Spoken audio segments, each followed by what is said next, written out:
Merci beaucoup. Ça fonctionne le micro? Merci, bonjour à tous. Je suis toujours ravi d'être au Maroc avec vous. Ça fait longtemps qu'on n'a pas pu venir régulièrement, mais je vois que tous les amis sont là, donc c'est très réjouissant. Je vais vous parler de la maladie de Kawasaki. Donc moi, je suis cardiologue et je ne suis pas particulièrement un grand spécialiste de la maladie de Kawasaki, parce que je vois qu'il y avait Isabelle Koné-Pote dans le programme. Mais je vais vous montrer une vision du cardiologue de la maladie de Kawasaki.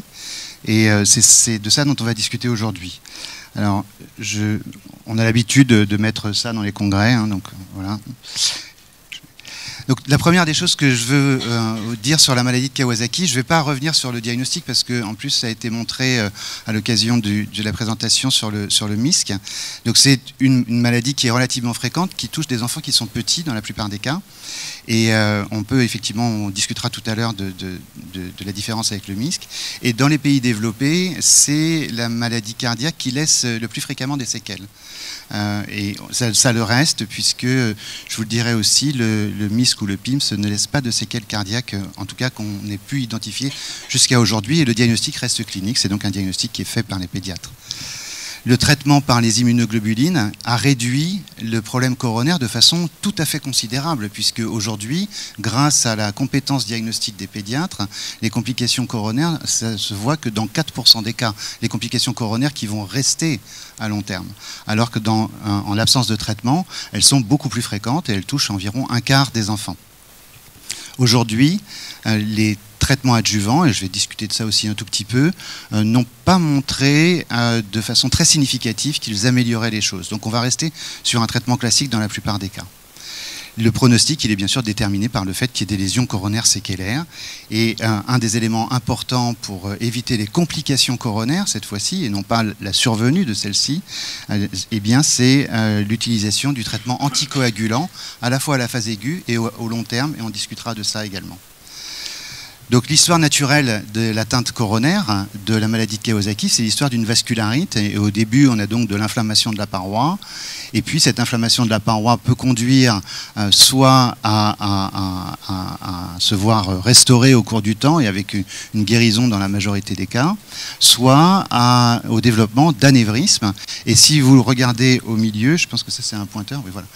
Le développement de ces anévrismes peut ensuite lui aussi conduire à la guérison. Et vous voyez que cette guérison est un petit peu particulière, puisque c'est une guérison qui se fait par une prolifération à l'intérieur de l'anévrisme, qui certes va restaurer la lumière normale de l'artère, mais qui va laisser autour de celle-ci une artère extrêmement remodelée. Et à l'inverse, les enfants peuvent avoir des complications, des thromboses anévrismales, le développement de sténose ou de lésions de ce type-là que je vais vous montrer un tout petit peu. Donc voici des exemples angiographiques d'anévrismes géants des artères coronaires. C'est ça la complication que l'on craint. Et bien sûr, qu'est-ce qu'on craint? Eh bien, on craint la mort par la thrombose ou l'accident ischémique aigu de ces enfants qui ont ces anévrismes géants. Donc ce qu'il faut, c'est à la fois prévenir leur développement et quand ils sont présents, éviter qu'ils se bouchent de façon aiguë. À long terme, ce qu'on craint aussi, c'est le développement de sténose coronaire. Et vous voyez ici une autopsie, ça c'est la veine dans laquelle il y a un caillot. Et vous voyez que l'artère qui est ici, cette prolifération que je vous montrais qui pouvait restaurer la lumière normale, eh bien, a conduit ici à une occlusion coronaire et un infarctus qui a tué l'enfant quelques mois après le début de la maladie. Donc là aussi, il va falloir essayer de prévenir ce type de complications par un suivi approprié pour ceux qui ont des lésions coronaires précoces. Et puis enfin, il y a le très long terme, c'est-à-dire le long terme, c'est la maladie coronaire séquelaire. Comment est-ce qu'on suit les patients qui ont des anévrismes géants? Est-ce que ces patients qui ont des anévrismes séquelaires, géants ou pas géants d'ailleurs, qu'est-ce qui va leur arriver? Et vous voyez ici, donc cette artère extrêmement remodelée, ce sont d'autres colorations. Donc on a ici la zone extérieure, donc adventicielle, la média, et puis cette prolifération intimale en bleu qui aboutit là aussi à une sténose coronaire. Donc il y a une pathologie coronaire tardive, ischémique, de la maladie de Kawasaki. Donc le but du traitement et de la surveillance, c'est prévenir ces lésions, prévenir leurs complications aiguës et ensuite voir si on peut, de quelle façon on prend en charge ces patients comme des coronariens. Donc je vous propose de suivre pendant cet exposé assez rapidement le traitement classique de la maladie de Kawasaki, de discuter qu'est-ce qu'on fait dans les formes incomplètes, et on verra que c'est un sujet important, c'est-à-dire ceux qui n'ont pas tous les signes de la maladie de Kawasaki. Et qu'est-ce qu'on doit déployer comme arsenal diagnostique simple, on va dire, pour essayer de faire un diagnostic et de déclencher un traitement. Est-ce qu'il y a des patients qui sont plus sévères que les autres, qui nécessitent des traitements un peu différents des autres, et on verra que c'est peut-être pas si simple que ça, même s'il y a pas mal de pistes et pas mal de choses qui sont déjà bien faites. Je vais discuter de l'anticoagulation, et puis après je vous donnerai le point de vue du cardiologue pour le suivi, puisque vous savez qu'il y a bien d'autres atteintes que les atteintes cardiaques qui peuvent être séquelaires, mais qui sont quand même beaucoup plus rares. Et puis je vous dirai juste un tout petit mot de la vision, là aussi, du cardiologue, du MISC, qui a déjà été discuté tout à l'heure. Donc je ne vous rappelle pas les signes de la maladie de Kawasaki, que vous connaissez tous, et puis l'idée que quand il y a au moins 4 signes parmi les 5 qui sont listés ici, eh bien, le diagnostic est fait chez un enfant qui est fébrile depuis plusieurs jours.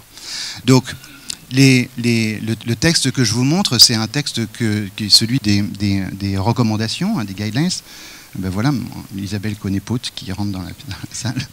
Donc on va pouvoir après discuter de choses que je connais beaucoup moins bien qu'elle, puisque c'est la grande spécialiste. Eh bien, le traitement classique chez les patients qui ont l'ensemble des signes de la maladie de Kawasaki, c'est l'administration d'immunoglobulines polyvalentes, comme vous le savez, avec un protocole qui est habituellement de 2 grammes par kilo en une seule perfusion, chez des enfants chez qui le diagnostic est fait sur l'ensemble de ces signes. Si on est au-delà de 10 jours, c'est une question qui peut arriver. Ce n'est pas très fréquent dans notre environnement parisien. Ce n'est pas très fréquent que ça soit aussi long, mais ça peut arriver. Si les enfants ont toujours des manifestations inflammatoires cliniques, c'est-à-dire de la fièvre, et a fortiori, et s'ils ont des anomalies coronaires déjà en cours de développement sur l'échographie, c'est raisonnable de leur donner un traitement par les immunoglobulines polyvalentes. On associe généralement de l'aspirine avec des doses qui ont été débattues pendant longtemps, qui sont celles qui sont écrites ici aujourd'hui, jusqu'à ce qu'ils deviennent affébriles. Et puis, le dernier point que j'ai mis ici, et qui fait aussi partie des recommandations, en tout cas celle-ci c'est les recommandations américaines, eh bien, si les patients sont au-delà de 10 jours et qu'ils n'ont plus de manifestations inflammatoires, ça n'a pas beaucoup d'intérêt de leur donner ce type de traitement. Donc le deuxième point que je voulais discuter avec vous, c'est les formes incomplètes. On sait aujourd'hui que les enfants vont se présenter aux urgences souvent plus précocement qu'après 5 jours de fièvre. Ils vont venir un petit peu plus tôt. Et donc il y a un certain nombre de circonstances qui vont faire suspecter aux pédiatres urgentistes de la maladie de Kawasaki en l'absence du tableau complet que vous connaissez tous très bien. Et donc j'ai listé ici ce qui pourrait être évocateur, et on sait tous que c'est des enfants qui sont grognons, hein, dans la plupart des cas, ils n'ont pas l'air en forme alors que parfois ils sont très péchus, et d'ailleurs c'est un bon signe aussi pour voir qu'ils sont en train de guérir quand on les traite, et parfois c'est assez spectaculaire. Les méningites aseptiques, ceux qui ont des syndromes septiques mais pour lesquels on ne trouve rien d'important, et puis il y a un mode d'entrée qui est parfois ORL, hein, on a tous des histoires, en tout cas pour les plus vieux, d'enfants qui ont failli être opérés d'adénophlégmon et puis qui tout compte fait s'avéraient être des maladies de Kawasaki. Et donc tout ça, ça doit faire évoquer les choses. Le dernier point que je mets là, je pense qu'aujourd'hui c'est quelque chose qui est intéressant, et en tout cas c'est quelque chose qui nous avait mis la puce à l'oreille pour toutes les équipes, en tout cas européennes au début, puis après dans le monde entier, qui ont vu des patients qui ont des MISC ou des PIMS, c'est la dysfonction myocardique aiguë. C'est aussi quelque chose qui peut s'observer dans la maladie de Kawasaki, de même que les atteintes des autres tuniques cardiaques, le péricarde et l'endocarde, avec des atteintes valvulaires dans un certain nombre de cas. Donc toutes ces petites situations doivent faire penser au diagnostic. Et c'est là où il y a différents arbres diagnostiques pour les formes incomplètes, on peut utiliser des examens complémentaires pour se guider, c'est-à-dire rechercher s'il y a un syndrome inflammatoire biologique, et éventuellement demander cette fois-ci au cardiologue d'aider au diagnostic. En effet, dans la forme classique typique, il n'y a pas beaucoup de raisons de faire une échographie diagnostique, une échocardiographie diagnostique dans la forme typique avant de décider d'un traitement. Je dirais même, c'est pas qu'il n'y a pas beaucoup de raisons, c'est qu'il n'y a pas de raison. Donc la décision doit être prise par le clinicien de traiter l'enfant comme une maladie de Kawasaki dans une présentation complète et typique.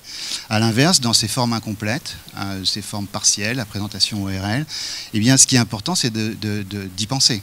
Et donc y penser, ça veut dire éventuellement compléter par des examens biologiques à la recherche de syndrome inflammatoire ou d'un certain nombre de signes qui peuvent être évocateurs, et peut-être de se faire aider de l'échocardiographie pour voir s'il y a une atteinte des différentes tuniques cardiaques, un peu de dysfonction myocardique, un peu d'épanchement, parfois des atteintes valvulaires, ou certains petits signes d'atteinte coronaire précoce, comme des aspects un petit peu hyperéchogènes ou une dilatation débutante des artères coronaires, en sachant que, si vous voulez, on en discutera après, la dilatation des artères coronaires chez un enfant qui a 39, c'est quelque chose qui est normal. Donc il faut faire un petit peu attention à ce signe-là.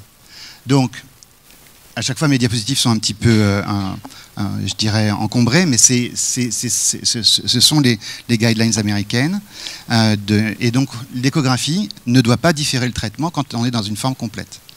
Ce qui est important dans l'échographie, c'est que vous devez exiger, en prenant en charge une maladie de Kawasaki, que celui qui fait l'échographie vous donne un élément chiffré, c'est-à-dire qu'il vous donne une mesure de la taille de l'artère coronaire, éventuellement en millimètres si vous voulez, mais ce n'est pas vraiment les millimètres qui comptent. Ce qui compte, c'est le Z-score. Le Z-score, on peut tous aujourd'hui avoir sur nos téléphones portables des sites qui vous donnent, en fonction du poids et de la taille de l'enfant, du diamètre de la coronaire gauche et de la coronaire droite, un Z-score. Et c'est une façon beaucoup plus simple de communiquer, puisque bien sûr la taille des coronaires dépend du poids et de la taille de l'enfant. Donc on doit toujours exprimer en Z-score en fonction de la surface corporelle. S'il n'y a pas de complications coronaires, on va répéter les échographies de façon régulière jusqu'à un mois et demi après le début de la maladie. Puis ensuite, on va s'arrêter de les suivre à ce rythme-là. Deux choses qui sont importantes, c'est dans les formes où il y a une dilatation rapide des artères coronaires, il faut les suivre de façon très rapprochée. Et dans la plupart des cas, ces enfants sont hospitalisés dans des endroits à proximité ou avec des gens qui peuvent faire des échocardiographies. Et nous, on a l'habitude de faire les échographies 2-3 fois par semaine quand ils sont en train de se dilater pour guider le traitement anticoagulant. Donc on les fait de façon très très rapprochée. Et on s'arrête de les surveiller de façon très rapprochée, généralement au bout de 2-3 semaines, quand les choses sont stabilisées. Et puis après, on les voit au même rythme que les autres. Alors le troisième point que je voulais discuter avec vous, c'était de savoir est-ce qu'il y a des enfants qui doivent recevoir un traitement différent du traitement classique? Est-ce qu'on doit ajouter, par exemple, des corticoïdes? Ou est-ce qu'on doit ajouter d'autres traitements? Donc il y a un certain nombre de scores cliniques qui ont été développés, dont... Je pense que c'est toi, Isabelle, le Kawanet, ouais, voilà. Dont un score pour les sujets qui ne sont pas asiatiques, puisqu'il y a probablement des différences, vous savez, génétiques, de fond génétique en tout cas, dans l'action de certains marqueurs biologiques de la maladie de Kawasaki. Donc un des plus classiques, c'est le score de Kobayashi. Ces scores, ils ont pour objectif d'essayer de prédire les enfants qui vont être résistants au traitement classique. En tout cas, en partie. Et puis pour certains, ou en tout cas c'est un petit peu un objectif double, de prédire le risque de développer des complications coronaires. Mais en même temps, s'ils sont résistants aux immunoglobulines polyvalentes, ils vont avoir plus de risques d'avoir des anomalies coronaires. Donc en gros, les choses sont un petit peu mélangées. Et donc ces scores, c'est des scores qui mélangent de la clinique, de la biologie, des données démographiques, et qui vont dire que certains enfants vont avoir besoin de recevoir en première intention des immunoglobulines associées à des corticoïdes, par exemple. Et donc ça, c'est une décision importante. Et même si on n'est pas tous organisés de la même façon dans notre système de santé, je parle pour ce que nous faisons dans mon service en cardiologie, nous, on demande toujours l'avis de nos collègues qui s'occupent des maladies inflammatoires. C'est-à-dire que pour les tout-petits, on a bien compris que les tout-petits enfants, ils étaient à plus haut risque, mais quand on est dans des situations un petit peu ambiguës sur la sévérité de la présentation, on va demander à quelqu'un qui a une expertise et on va essayer de calculer ces différents scores aujourd'hui. Et donc l'idée, c'est d'éviter le développement de ces anévrismes coronaires. Donc vous voyez ici un enfant qui a à gauche une coronaire normale et puis à droite un énorme anévrisme. Donc ça, c'est un enfant qu'on a vu au bout de 6 jours de fièvre avec un énorme anévrisme de la coronaire gauche.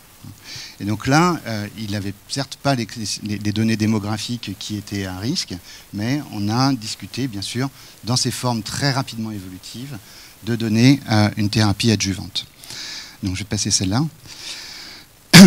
Il y a d'autres facteurs qui vont, que le score de résistance aux immunoglobulines, qui vont tenter de prédire le risque d'anomalie coronaire. Et vous voyez que, grossièrement, ceux qui vont avoir le plus de risques et pour lesquels on pourra discuter de donner des thérapies adjuvantes, eh bien, c'est soit les tout petits, soit au contraire les plus grands.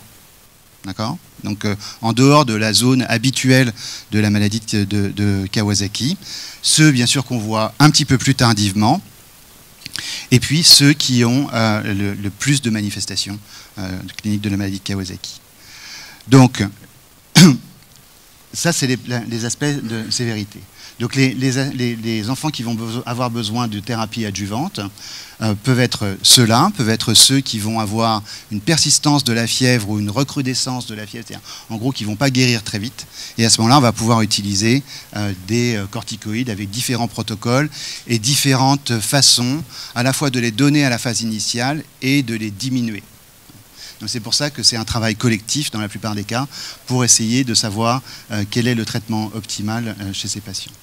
Sans rentrer dans les détails, aujourd'hui, on utilise aussi d'autres types de traitements anti-inflammatoires, des anti-interleukines.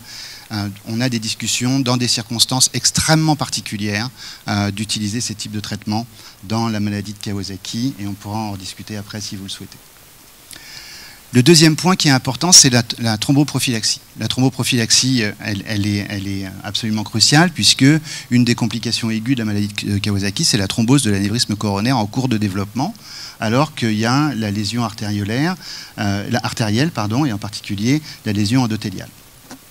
Donc l'utilisation de traitements anti-agrégants plaquettaires se fait chez tous les patients. Et généralement, on l'administre pendant 1 mois et demi, 2 mois, chez les patients qui n'ont pas d'anomalie coronaire.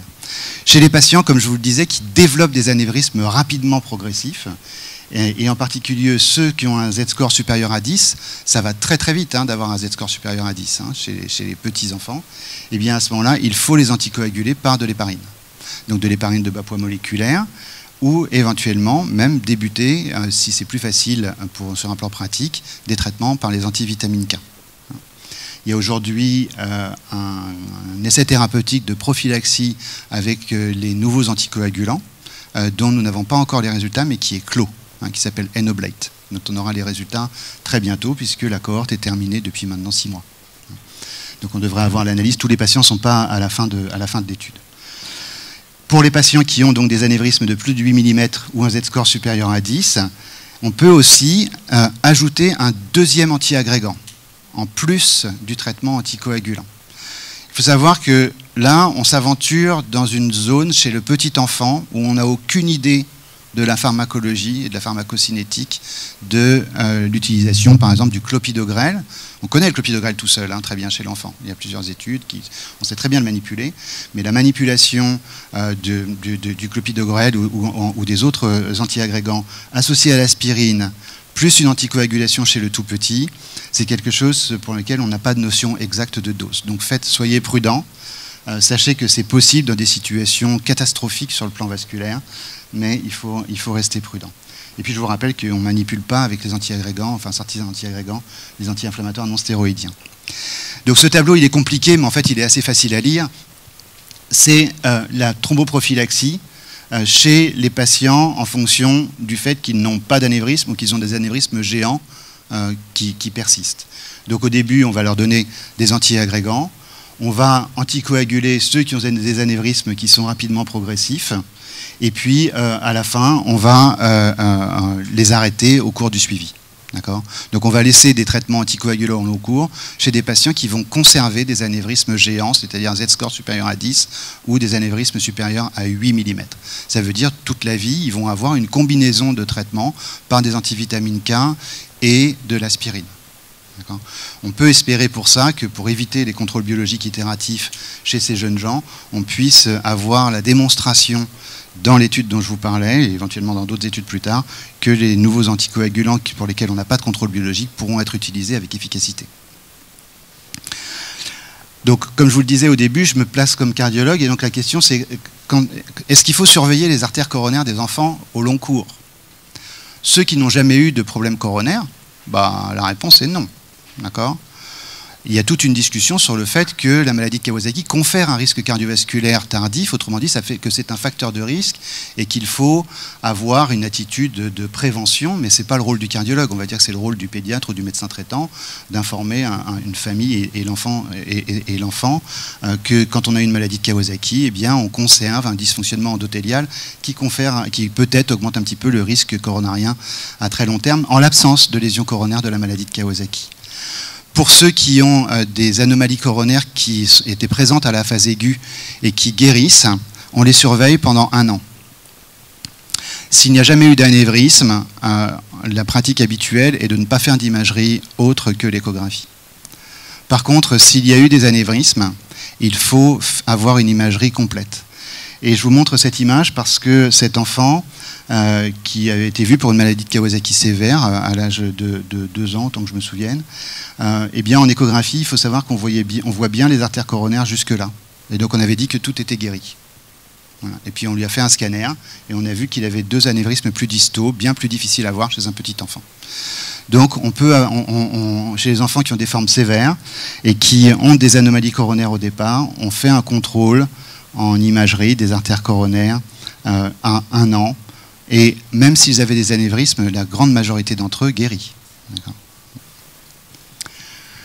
Donc ça, c'est le style américain. Le style français, c'est plus léger quand même.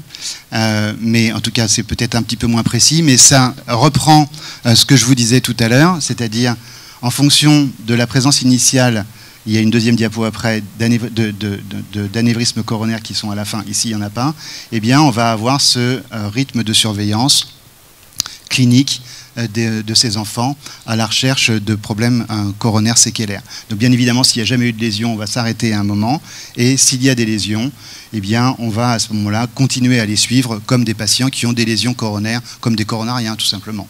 Donc ils vont être surveillés avec des tests d'ischémie si on a des doutes. Alors pourquoi est-ce qu'on va continuer à les surveiller, ces enfants qui ont des anévrismes séquelaires? Là, on n'est plus à la phase aiguë où on peut avoir de la thrombose. C'est parce qu'on peut avoir ce type de choses. Vous avez ici une artère coronaire qui est injectée, donc c'est une coronaire droite, et vous voyez elle est dilatée, elle est un peu irrégulière, et puis surtout il y a une sténose extrêmement serrée ici de cette artère coronaire. Donc on peut avoir des complications qui vont donner de l'ischémie myocardique, de l'angor éventuellement, et éventuellement des infarctus. Et on peut stenter ce type de lésion, par exemple, comme on peut le faire chez des adultes. Donc il faut suivre les patients qui ont des anévrismes géants pour tempérer un petit peu les choses. En tout cas, dans notre pratique, la prévalence n'est pas très élevée parce qu'on donne des immunoglobulines et on traite les enfants précocement.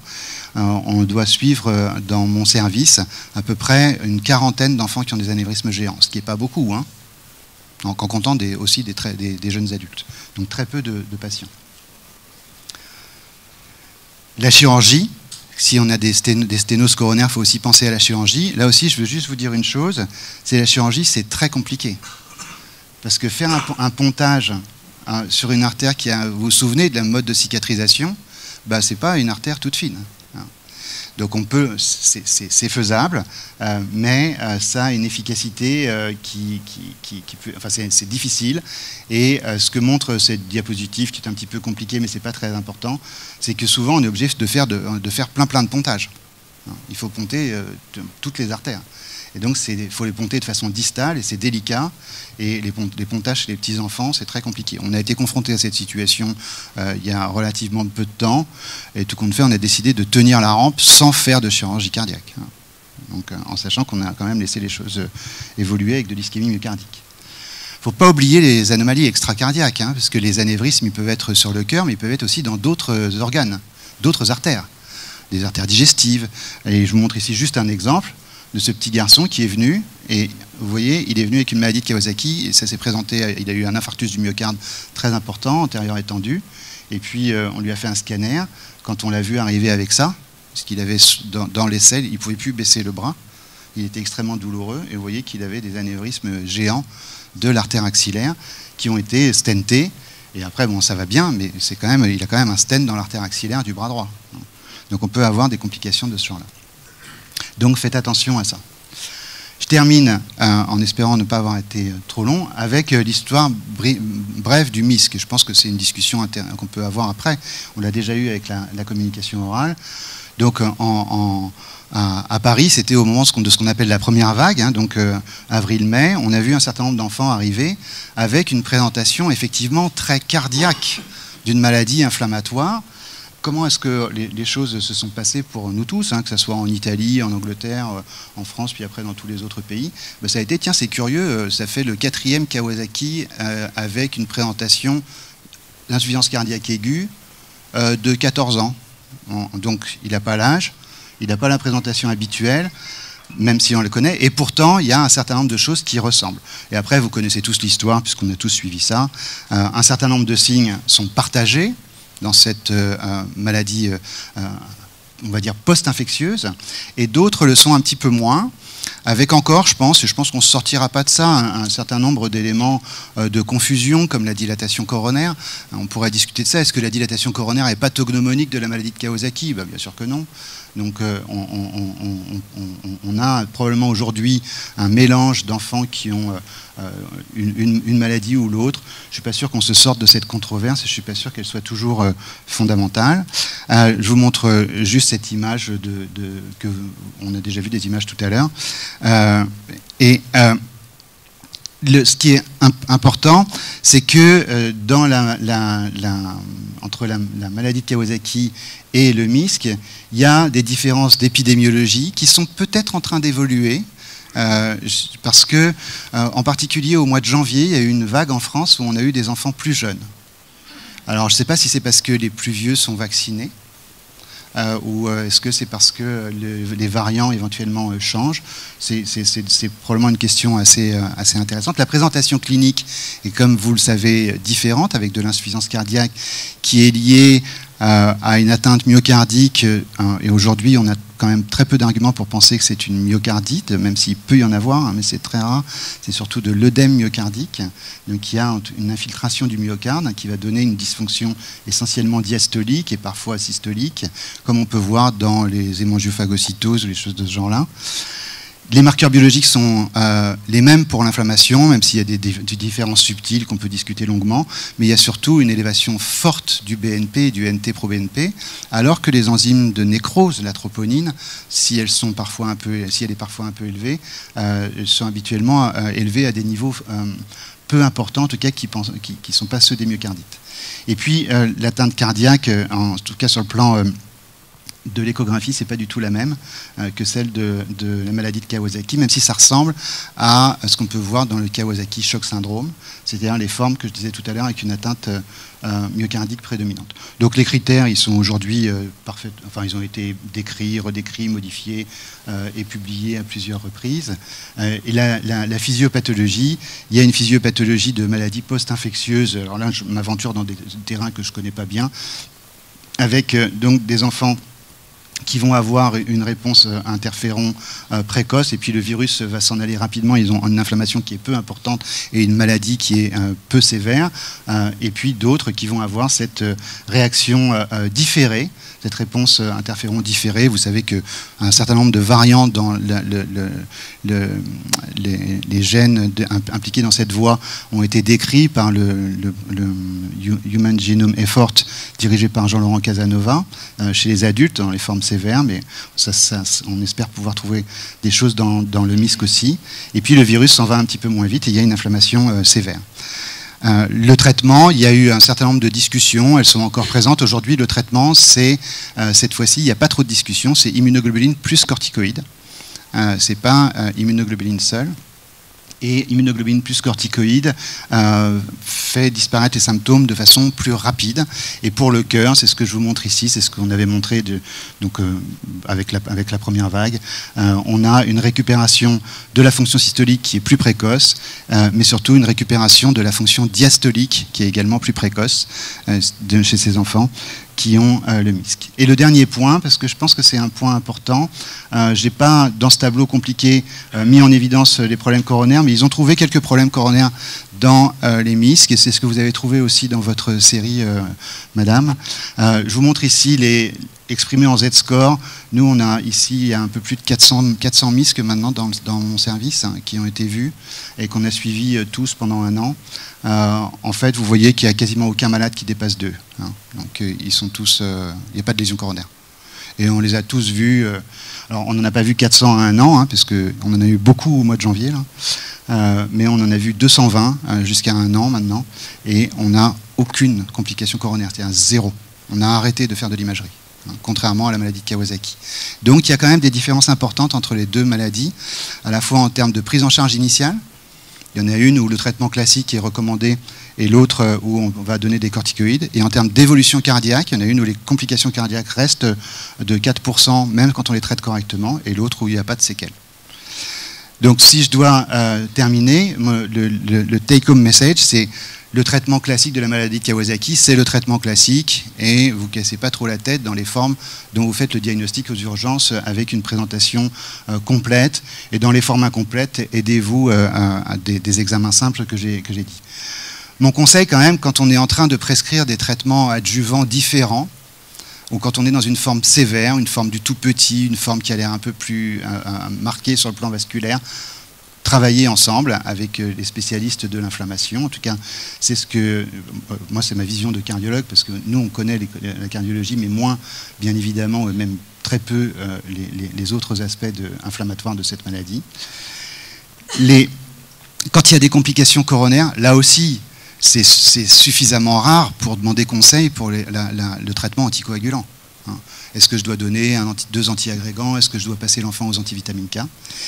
Et la thromboprophylaxie, bien menée, c'est vraiment indispensable pour éviter les catastrophes. Parce que quand ça coagule dans les artères coronaires d'un petit enfant, on n'est pas très doué quand même pour aller les déboucher, c'est pas du tout un adulte avec la routine des gestes intracoronaires. Et puis le nouvel intervenant, on va dire, dans l'histoire aujourd'hui, dans notre paysage à tous, eh bien c'est le SARS-CoV-2. Et les cardiologues sont bien évidemment très importants pour le diagnostic, hein, alors qu'il ne l'était pas, et je ne l'ai pas dit dans la maladie de Kawasaki. Le diagnostic de la maladie de Kawasaki, c'est un diagnostic aux urgences de pédiatrie. Mais là, c'est très important parce que nous, on fait le diagnostic maintenant chez un enfant qui a de la fièvre, on descend aux urgences, on dit oui, il y a de la dysfonction diastolique, on a un kit de NT-proBNP aux urgences, donc il se fait, et si le NT-proBNP est à 1000, eh ben c'est bon, on sait que c'est un MISC, d'accord? Et à ce moment-là, on va le traiter comme un MISC, c'est-à-dire on va le traiter avec des immunoglobulines et des corticoïdes. Et donc si le NT-proBNP n'est pas élevé, on peut discuter longuement, parce que je pense que est-ce qu'il faut le surveiller, quand est-ce qu'il faut le refaire, etc. Mais on va plutôt s'orienter vers un autre diagnostic que celui-là, ou en tout cas on sait qu'on ne va pas être dans une situation urgente sur le plan cardiaque et qu'on n'a peut-être pas besoin de déployer les mêmes traitements. Voilà, je m'arrête ici et je réponds à vos questions si j'en suis capable.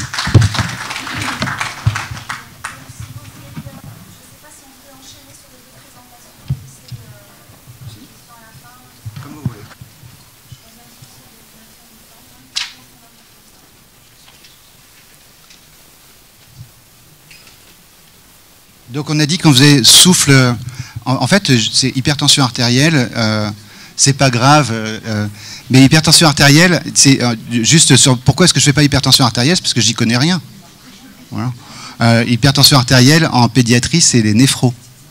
Donc il faudrait demander à Tim Ulinski de le faire. Pourquoi c'est les néphrologues? Parce que ce sont des maladies rénales essentiellement qui vont donner de l'hypertension artérielle. Et nous on a de l'hypertension artérielle quand il y a une coarctation. Voilà. C'est tout. Donc, donc c'est historique, bien sûr, dans le monde des adultes, l'hypertension artérielle, c'est les cardiologues. En sachant que c'est un tout petit problème quand même, je dis ça parce que je pense que vous ne devriez pas faire la même chose au Maroc, c'est que l'hypertension artérielle, en France, c'est 18 millions de personnes. Il y a 65 millions de personnes. Aujourd'hui, c'est dans aucune maquette de formation des internes, donc je ne sais pas si vous avez des maquettes, enfin, un programme de formation des internes, l'hypertension artérielle, 18 millions d'individus. Hein. C'est enseigné à aucun moment. Parce que les gens, ils ne savent pas où ils sont. Est-ce que c'est des cardiologues? Dans les cardiologues, c'est les coronaires. Est-ce que c'est les néphrologues? Non, les néphrologues, c'est l'insuffisance rénale, le diabète. Et donc l'hypertension artérielle, c'est même pas dans les maquettes de cardiologie. Les internes ne sont pas obligés de faire un stage où on s'occupe d'hypertension artérielle qui touche un tiers de la population. Enfin, ou un quart. Incroyable, hein?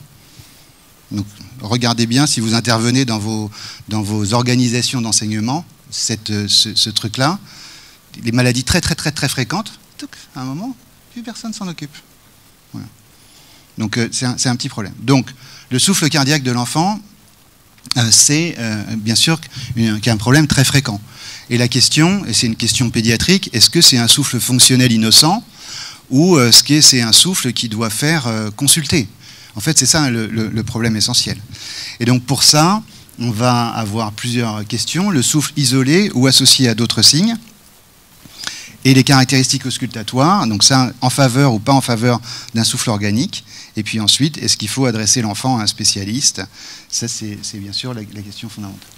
Donc, là encore, je ne fais pas un cours de pédiatrie que vous connaissez très bien. Donc, il y a des caractéristiques des souffles innocents. Généralement, ils sont isolés, c'est-à-dire il n'y a pas de cyanose, d'insuffisance cardiaque, on sent bien les poux, etc. Il est souvent variable dans le temps, c'est-à-dire que les parents vous disent « Ah ben, le pédiatre, il a entendu un souffle, puis là, vous ne l'entendez plus. » Bon, ben, c'est bon, ça veut dire qu'il n'y a pas une maladie qui donne le souffle. Il est variable avec la position, ça dépend du type de souffle. Il n'y a jamais de souffle innocent diastolique. D'accord ? Et il est le plus souvent éjectionnel, c'est-à-dire qu'il y a peu de modification du premier bruit du cœur. Et c'est bien sûr plutôt chez le nourrisson et augmenté en contexte fébrile. Et les souffles organiques, ben, ils sont des caractéristiques tout à fait différentes qui sont listées à droite. Donc la première des choses, et ça va être de vous faire un petit quiz. Bon, ça c'est facile. Bon, c'est quoi la cardiopathie ? D'accord. Donc c'est canal atrioventriculaire. Est-ce que c'est vrai dans tous les pays du monde? Ouais. Donc ça c'est juste que pour l'anecdote, c'est pas vrai en Chine. Oui, en Chine c'est CIV, d'accord. Donc pourquoi? Parce que en fait, c'est le fond génétique. C'est pas la trisomie 21 toute seule qui donne le CAV. C'est la trisomie 21 sur un fond génétique particulier. Donc effectivement, en Afrique et en Europe, c'est CAV, mais ce n'est pas la même chose en Asie.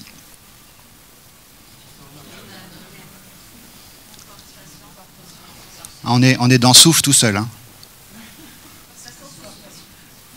Donc si c'est une jeune fille qui a un syndrome de Turner, et donc la malformation, c'est bicuspidie aortique. Hein, c'est la malformation la plus fréquente.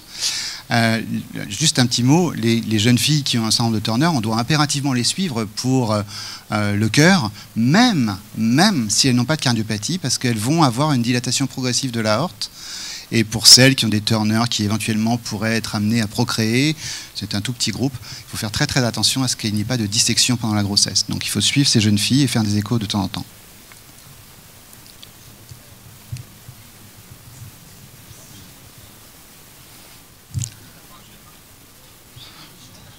Noonan. Donc Noonan, deux cardiopathies, la communication interauriculaire et la sténose pulmonaire, parfois associée. Donc un petit souffle et la dysmorphie, plein d'autres rasopathies. Vous savez qu'on c'est Noonan, mais beaucoup d'autres syndromes ont été regroupés. Le syndrome de Noonan avec des lentigines multiples, avec des anomalies des phanères, c'est en particulier des petits cheveux, etc.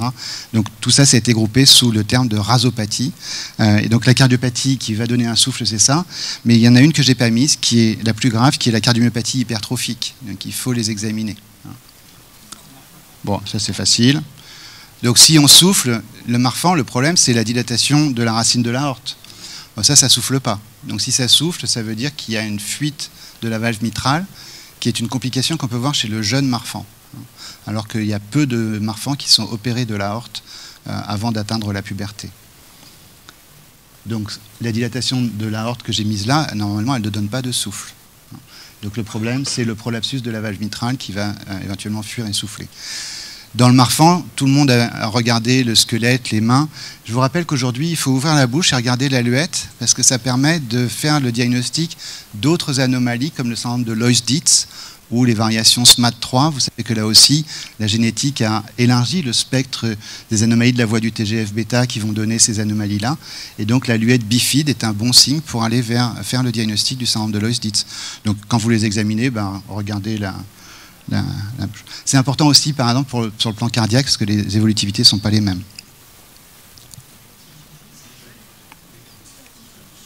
Oui. Donc ça, les cardiologues, ça, nous, on ne rate pas. Hein. C'est un syndrome de Dijorge, donc plein de cardiopathies de la voie d'éjection. Celle qui amènerait un enfant à consulter pour la première fois avec ça, avec un souffle isolé, c'est le plus souvent une communication interventriculaire, avec la délétion du chromosome 22. Ouais, donc c'est bien. Le syndrome, ça va, hein. D'accord. Donc, le syndrome de Williams, qu'est-ce qui se fait souffler? Les obstacles. Obstacle à gauche, la sténose supravalvulaire aortique. Obstacle à droite, la sténose supravalvulaire pulmonaire. Donc le plus classique, la sténose supravalvulaire aortique. Pathologie aussi microdélétionnelle, hein, et avec un visage très caractéristique que vous connaissez très bien. Un peu plus dur.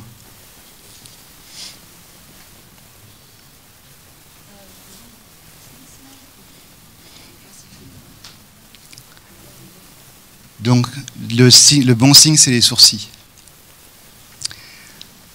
Donc, c'est un syndrome de Kabuki. D'accord ? Donc, le syndrome de Kabuki, la génétique a été décrite récemment. Elle est très intéressante parce que c'est un mécanisme d'épigénèse, d'épigénétique. Épigénèse, c'est Aristote, d'épigénétique. Et donc, les cardiopathies, ce sont des shunts, des CIA, par exemple. Voilà, par exemple, les Kabuki. Donc, c'est pour ça que je vous disais, regardez les sourcils. C'est les sourcils comme alors, ce qui était décrit dans voilà, le maquillage du théâtre No japonais.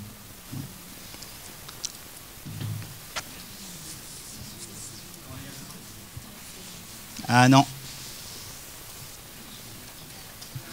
Donc l'hétérochromie irienne, donc c'est le syndrome de Waardenburg. Donc les yeux sont différents et c'est généralement des cardiopathies de type communication interventriculaire dans la plupart des cas.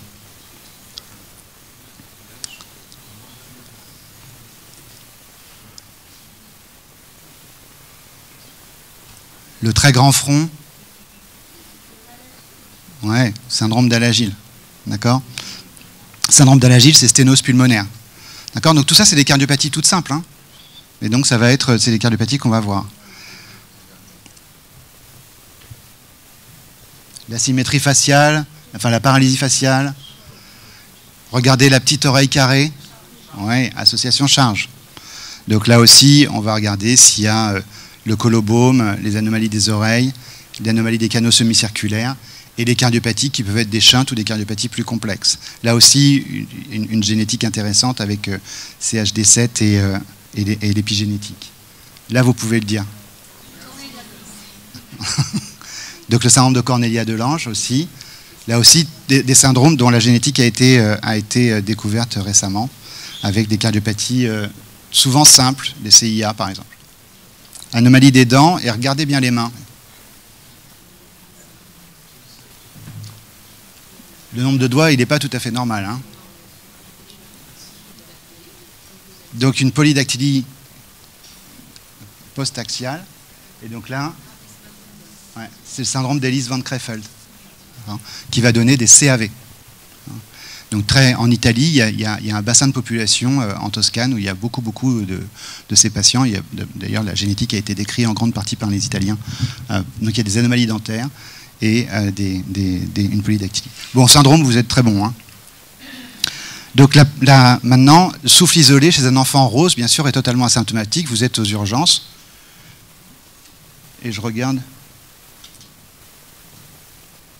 Je ne sais pas si vous entendez. Je vous montre l'endroit où on entend.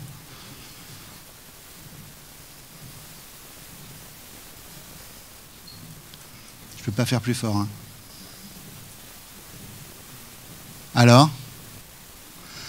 C'est organique ou c'est fonctionnel? Sur... Non.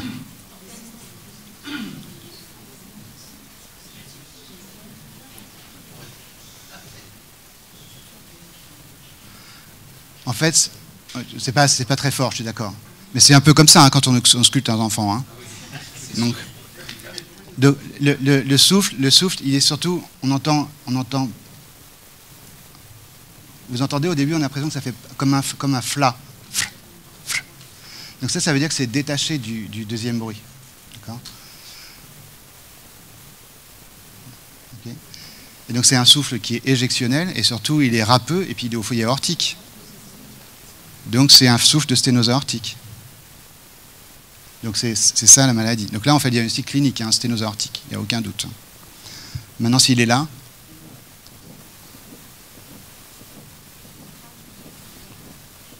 bon, c'est de l'autre côté.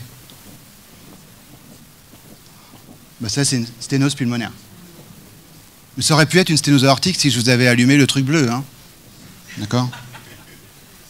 Bon, après, quand vous posez le stéto sur un tout petit bébé, c'est pas évident de savoir.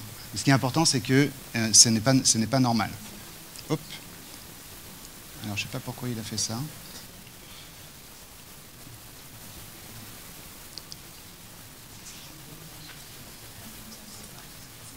Je reviens tout de suite.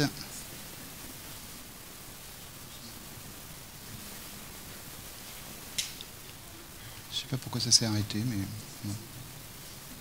C'est bon, je pense.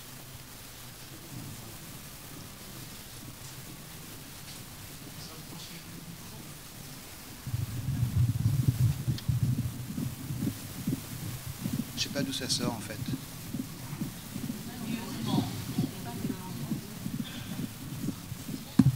Je regarde si c'est à fond, mais c'est à fond. Hein.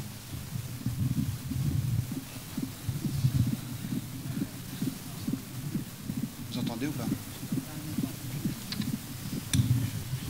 Vous entendez à la fin cette fois-ci? À la fin on a l'impression. Donc c'est le dédoublement du deuxième bruit qui est fixe. Donc, ça c'est le truc le plus facile, c'est CIA. D'accord? Donc souffle éjectionnel, mais avec un dédoublement du deuxième bruit. Donc ici des CIA de différentes morphologies, sinus venosus, le CIA ostium secundum, etc. Le CIA du CAV, on l'a déjà vu. Le truc le plus fréquent. Oui. Donc le souffle donc, au milieu du thorax, qui est assez aigu. Donc c'est celui d'une petite communication interventriculaire qu'on voit ici, donc au milieu du muscle cardiaque. Et voilà ici donc différentes communications interventriculaires. Donc là il faut l'envoyer pour faire un diagnostic, hein, parce que la topographie de la communication interventriculaire va conditionner le suivi. Donc soit on peut trouver une communication musculaire comme celle que j'ai passée très vite. Hein, donc voilà, je vous remets le souffle. Soit on va trouver des communications interventriculaires qui, même si elles sont petites, peuvent conduire à des indications opératoires comme celle-là, par exemple, qui est une communication de la voie d'éjection restrictive. L'enfant va très bien, mais par contre, il va falloir l'opérer dans un certain nombre de cas pour pouvoir éviter la fuite aortique. Et certaines peuvent être aussi très larges et pourtant asymptomatiques parce qu'elles sont associées à un rétrécissement de la voie d'éjection. En gros, c'est des pseudo-tétralogies de Fallot qui sont pas bleues. Donc il faut adresser les CIV aux spécialistes. Et on peut avoir aussi des cardiopathies plus compliquées qui soufflent, comme ici, un canal atrioventriculaire avec une communication interventriculaire de petite taille. Ouais. Ça, c'est facile, d'accord? Le souffle continu, situé ici en sous-clavier gauche. Donc, le souffle systolo continu, on n'entend pas les bruits du cœur. Donc, canal artériel persistant. Donc là, effectivement, il faut aussi l'adresser, parce qu'il faut l'adresser pour savoir s'il faut le fermer, soit parce qu'éventuellement, il est responsable d'une dilatation de la partie gauche du cœur et il y a trop de débit, soit en prophylaxie des problèmes infectieux tardifs. Donc le souffle continu, c'est représenté ici par le flux Doppler. Et là, voilà à nouveau un canal artériel. Tous ceux qui font un peu de néonatologie connaissent ces images parce que vous faites tous un peu d'écho pour vous occuper des bébés prématurés.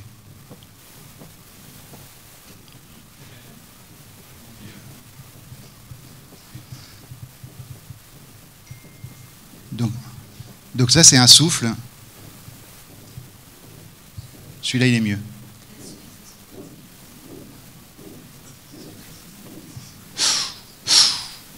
C'est un souffle systolique, d'accord? Mais on dit qu'il est humé. C'est ce que je viens de faire. Humé, d'accord? Non, il est systolique, donc c'est pas l'insuffisance aortique, c'est l'insuffisance mitrale, d'accord? Et donc l'insuffisance mitrale isolée, c'est rare chez les grands enfants, mais ça peut arriver. On a vu la maladie de Marfan tout à l'heure, je vous disais que c'était la mitrale qui pouvait souffler, mais on peut voir des fuites mitrales sur prolapsus, donc il faut en faire le diagnostic. Et on peut voir aussi des anomalies mitrales congénitales tardivement. Et ici, je vous montre une image. Vous voyez qu'il y a une sorte de trou au milieu de la valve.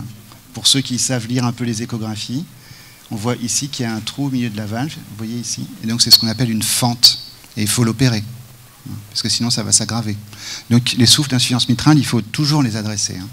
Et bien sûr, vous avez les souffles d'insuffisance mitrale, séquelles de rhumatisme que nous, on ne voit pas. Donc voilà, à nouveau, et puis des malformations mitrales plus complexes. Celui-là, je ne suis pas sûr qu'il va...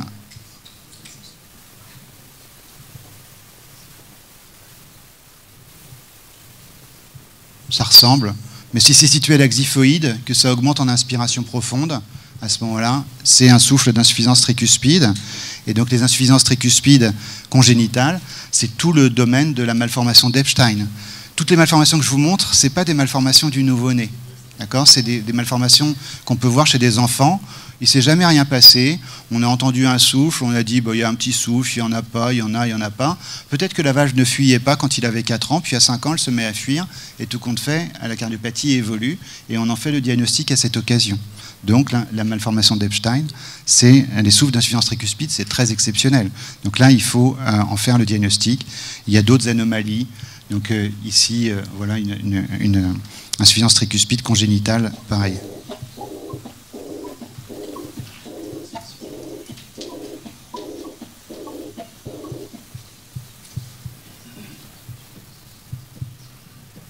Le premier, il était mieux, parce que celui-là, il est plus difficile, mais c'est la même maladie.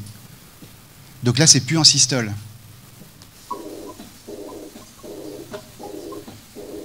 D'accord ? C'est un souffle diastolique. Tous les souffles diastoliques, c'est pathologique, sans aucune exception. Et donc, le diagnostic, c'est insuffisance aortique. Ici, je dirais la cause la plus fréquente, rhumatisme, et pour nous, bicuspidie. Et il y a d'autres maladies qui vont donner des insuffisances aortiques congénitales, mais c'est plus moins fréquent.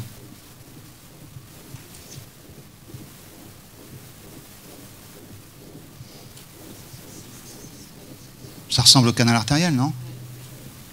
Mais c'est pas au même endroit.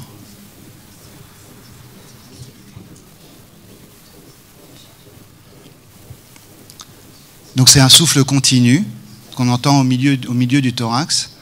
Donc ça veut dire qu'il y a du sang qui va de la haute pression à la basse pression, à la fois en systole et en diastole. Donc ça veut dire qu'il y a une communication entre l'aorte et une cavité qui est constamment à pression plus basse. Par exemple, le ventricule droit. Donc c'est une fistule coronaire. Il y a plein d'autres maladies, mais je vous donne le diagnostic le plus fréquent. Et en échographie, on va voir une grosse coronaire.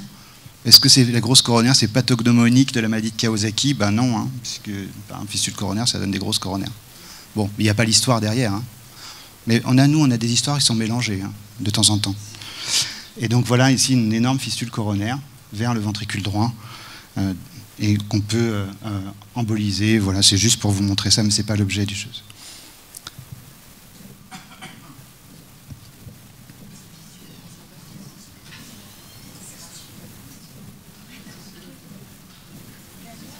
C'est pour dire que les cardiologues, parfois, il faut leur dire qu'il y a des choses en dessous du diaphragme. Ça, c'est difficile. Et au-dessus du manubrium sternal. Oui, très bien. Bon, ben là, on voit parce que... Donc, le souffle, c'est un souffle continu. D'accord ? C'est des vrais souffles. Bon, c'est pour ça que c'est un peu artisanal, parce qu'on les a enregistrés avec une machine un peu spéciale. Et donc ici on voit la tête du bébé, et donc c'est un souffle continu, c'est-à-dire un souffle artério-veineux, donc une fistule artério-veineuse qui est ici dans le crâne et qui va être alors isolé, c'est pas tout à fait vrai parce que généralement ces enfants qui ont ces fistules, ils ont parfois on fait le diagnostic tardivement, hein, mais quand on fait le diagnostic chez des bébés, ils ont un cortège de manifestations d'insuffisance cardiaque, pour certains d'hypertension artérielle pulmonaire, et bien sûr des signes physiques pour ceux dont le diagnostic est fait, chez qui le diagnostic est fait tardivement. C'est pour dire qu'il faut ausculter, quand on a des symptômes associés à ça, il faut ausculter aussi le crâne, et il faut ausculter le foie, pour les hémangiomes hépatiques congénitaux qui peuvent donner de l'insuffisance cardiaque. Et donc quand on voit un enfant qui vient avec une symptomatologie d'insuffisance cardiaque ou de souffle, parce qu'on peut avoir un souffle de débit dans l'artère pulmonaire et qu'on ne trouve aucune malformation à l'intérieur du cœur, il faut aller regarder le foie et le crâne. Je vous l'accorde, ça s'adresse surtout à des nouveau-nés. Et ça, c'est pour vous montrer que même dans la consultation de cardiologie, en fait, l'histoire, c'est des histoires vraies à chaque fois. Hein. Donc, on ausculte, on dit, tiens, l'enfant a de l'insuffisance cardiaque, on regarde le cœur, il n'y a rien. On ausculte le crâne, et puis on met la sonde, c'est pas une sonde de TF, hein, c'est une sonde d'écho cardiaque, et on la met, puis on voit bien qu'il y a quelque chose de pas normal.